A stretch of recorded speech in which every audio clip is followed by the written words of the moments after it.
Over 700 million women today living in this world were married under the age of 18. And out of the 700, 250 million were married under the age of 50. In far too many countries around the world, girls and women are not given the rights they truly deserve. This had started right from the beginning. The second a female is born into a home, she is not welcomed by her mother nor her father in many lower-class societies. A mother will tend to feel uncomfortable giving birth to a girl in a man-dominated society. When giving birth to the first girl child, the mother feels sad.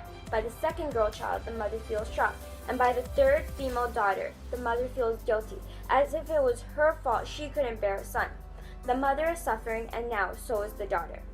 At the age of 5, it is the child's right to go to school, but she is forced to stay at home and taught the chores within the confinement of her 4 walls, while all the boys and brothers in her society are going to school. At the age of 13, she loses all her freedom, and by being forbidden to go out without a male escort, she is confined within the 4 walls of her home.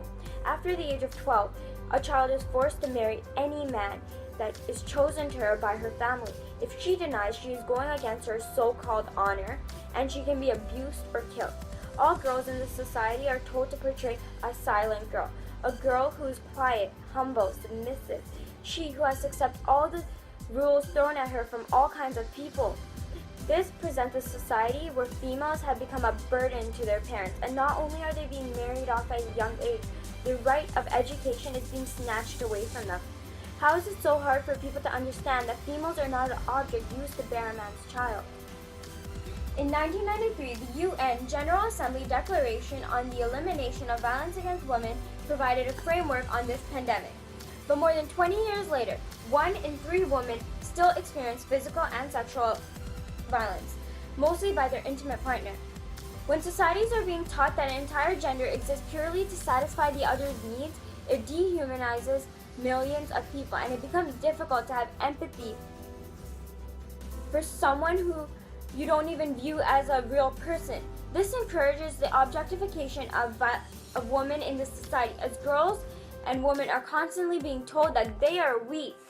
For centuries now, we have grown up in a world where society will hear about a rape case, and for some apparent reason, it has become a societal tendency to blame the victim. She was asking for it. Maybe her skirt was too short, her smile was too wide, her breath smelled of alcohol, and she was the one who led him on. It's the way our society has been thinking for generations.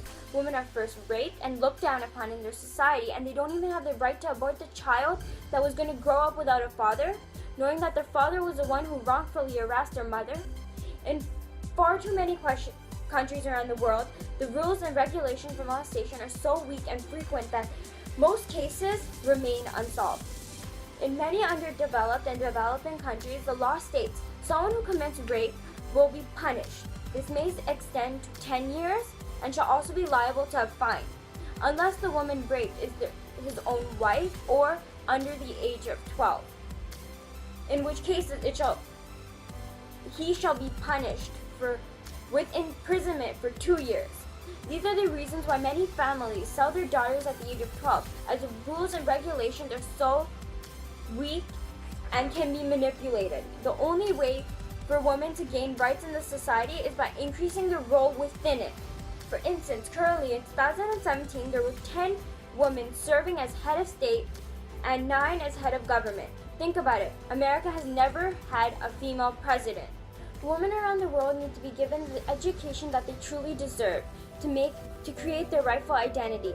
As a woman, we should be living in a freedom, and we need every girl and woman to feel safe and know that they are not alone. I want each girl to know that living in a society, they need to know their rights and freedoms and be able to fight against something they believe in. I am proud to be a Canadian citizen, a country where most females are given the rights that they truly deserve, and be able to see changes that empower women to go into fields that are mainly male-dominated, such as engineering, construction, mechanics, and so much more. The right for a woman to choose their future relies on their own beliefs and likes. I know that we're making some progress, but we aren't there yet.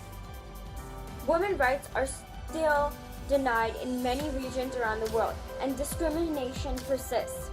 Yet, despite all of this, it is women who have come together created organizations and movements to win rights and deliver changes. Getting outside from our comfort zones, calling upon resilience and finding confidence amongst ourselves and our own decisions.